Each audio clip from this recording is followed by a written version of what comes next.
Use footgalaxy.com for your packs, bets, and FIFA bets with FIFA coins. Link is in the description below. What's up guys, NepentheZ here and welcome to another episode of the best team in FIFA. In today's episode, I've got a very cheap team. Now I've got this team for several reasons. Before we get into those reasons, if you could drop a thumbs up on the video, it'd be much appreciated. And if you guys want to link me your favorite teams in FIFA that you think will be eligible for the best team in FIFA, then of course my social media links are in the description below. And don't forget guys, if you want to bet on my games whilst I live stream, footgalaxy.com, you can bet on FIFA, real football, you can open virtual packs. I'm going to have a Foot Galaxy video coming out in the next week or so to explain again what you can do and show you exactly how it works. So the team that I've got, before we go into the team that I've got, a few things. First of all, in the videos that I do where I play against other YouTubers, I typically lose most of the time, apart from against AJ3 FIFA. I beat all the time. I don't know if he's just bad or if I've just got his number, I don't know. And there was some comments in the comment section of the last video that I did against Tobias, I do believe, where I lost against him, and people in the comments giving me a bit of jip about not being able to play this game without the best players, without the Ronaldos, the Messis, the team of the seasons, and so on and so forth.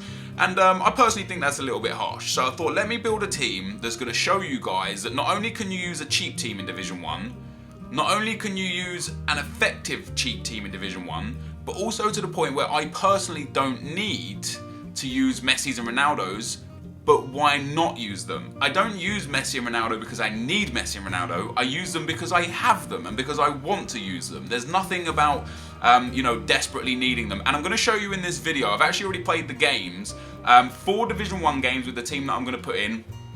Every game I come up against had Messi, Ronaldo's, Suarez's, Bale's, team of the seasons, inform, man of the matches, and I've got this team. So you're looking at a team that's going to cost you the best part of 20 to 30,000 coins maximum, including the bench. If you have to spend more than probably 40,000 coins on this whole team, including the bench, you have got issues. So why have I picked who I've picked? First of all, I picked Mignolet because he's got the giant throw. Very important stat in FIFA. I've argued a lot that the goalkeepers are irrelevant largely this year. It doesn't matter if they're 82, 92 or 102 rated. They play much the same because of how the shooting mechanics are broken in this game.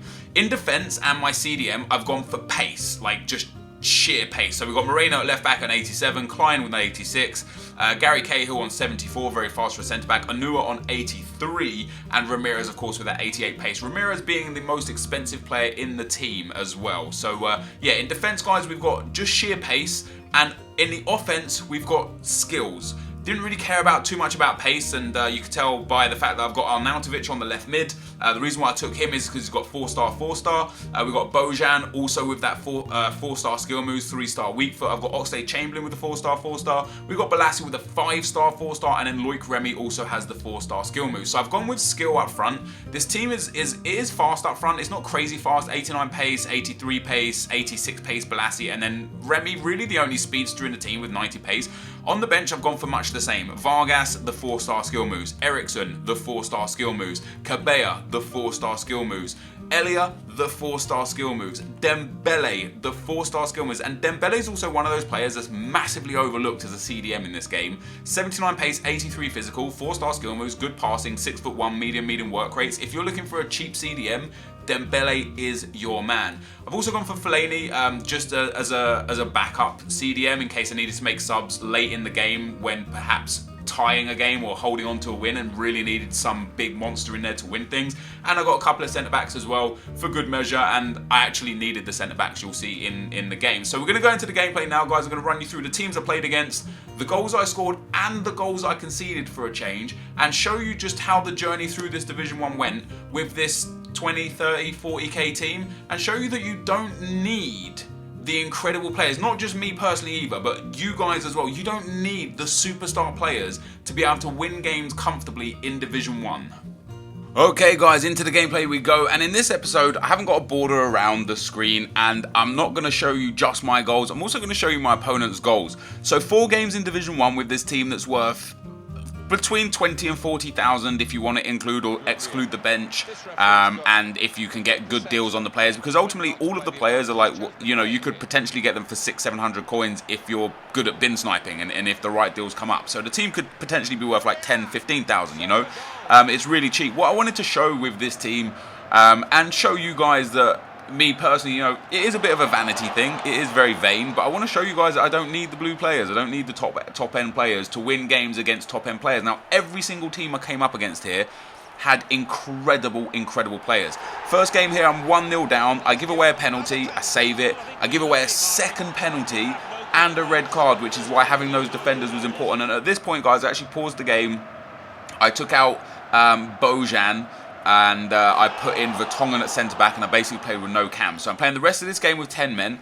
I actually managed to equalise and was pretty much dominating the game, and I'm very confident that if I did have 11 men, if I didn't make that stupid decision, you know, one stupid mistake, I'm pretty confident I would probably have gone on to win the game. I dominated in terms of possession. I actually don't know if the possession stats are dominating in the final match screen. You know, only 52%.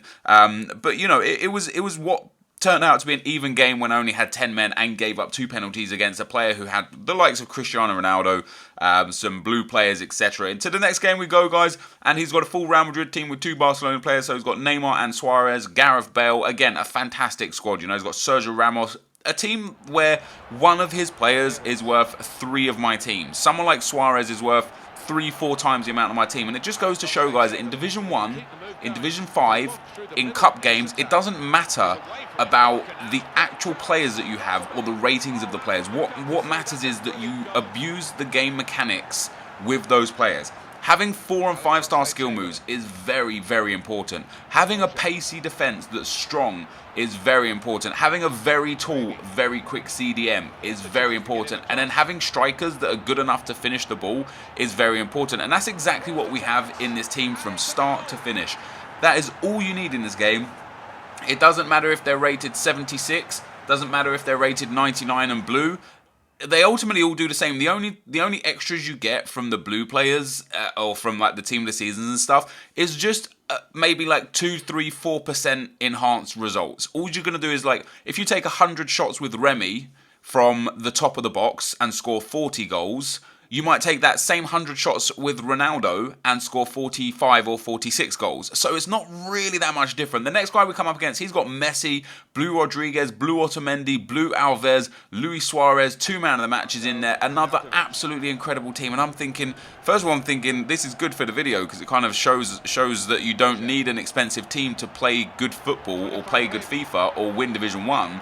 And second of all, I'm thinking, for fuck's sake, can I just get an average team here, please? Because I want to show guys that I can win in Division 1 with this. So yeah, he's got an incredible team. We go 1-0 up. Bit of a fortunate goal, not gonna lie, got a lucky break in the box, but I did well to play my way up there. Arnautovic was really fun in this team. I actually think Balassi was definitely the best player. Bojan is very much fun, although if you guys have got Shaqiri, the Stoke Shaqiri, I would use Shaqiri because as good as Bojan is, I think Shaqiri would be great. I got a really lucky own goal there on Sergio Ramos. It was, again, lovely build-up play to get into the place to have the chance, but the final finish was lucky. And at this point, I think the guy went attacking, maybe ultra attacking, because at this point I just kind of got into very many attacking positions, and once again I actually got really lucky with that goal there. The guy could have let it go out of play for a goal kick. He tried to keep it in.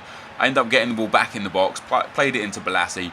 Balassi finishes it off lovely, and yeah, that was that. And if you thought, my God, Nep, you've had 3 really lucky goals in this game, you can't get another one. Look at Otamendi. He's pulled a muscle, go through a Balassi, made it 4-0. This guy's had enough. He's got an incredible team, and he rage quits against my 25k team. How about that, guys? Division 1, and he rage quits. I absolutely love this team. Oxlade-Chamberlain down the right is a beast. Nathaniel Klein and Moreno are great. Anua's pace and strength is... like, I had people like Suarez, Ronaldo's, Messi's in my back pocket with Anua because he's just so strong and so fast that they can't get past him. It's crazy. So I absolutely dominated that game again, 60% possession.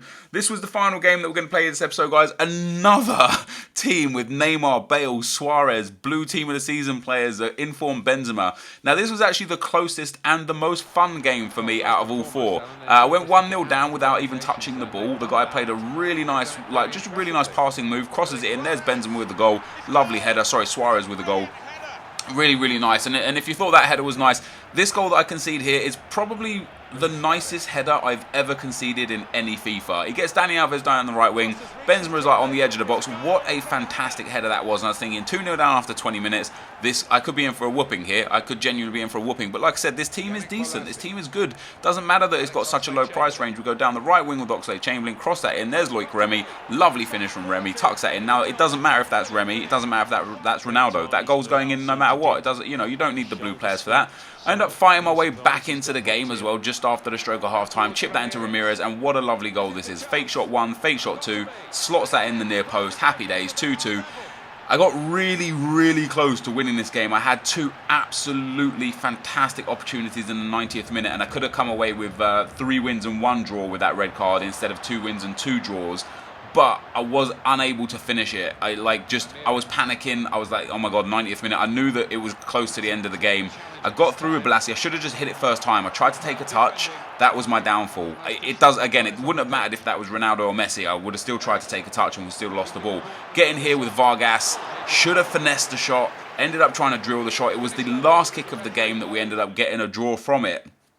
I could have gone on to win that game, but a draw was a fair result. The match was just super even, and that's why I try and explain to you guys that this game is like 90% skill, 10% luck. 90% skill, 10% game mechanics. 90% skill, 10% your team. I know that's 3 different 90% and 3 different 10%. But the point stands that it doesn't matter if you've got Bolasie, Remy, Bojan as your trio, or if you've got Ronaldo, Messi, and team of the season James Rodriguez.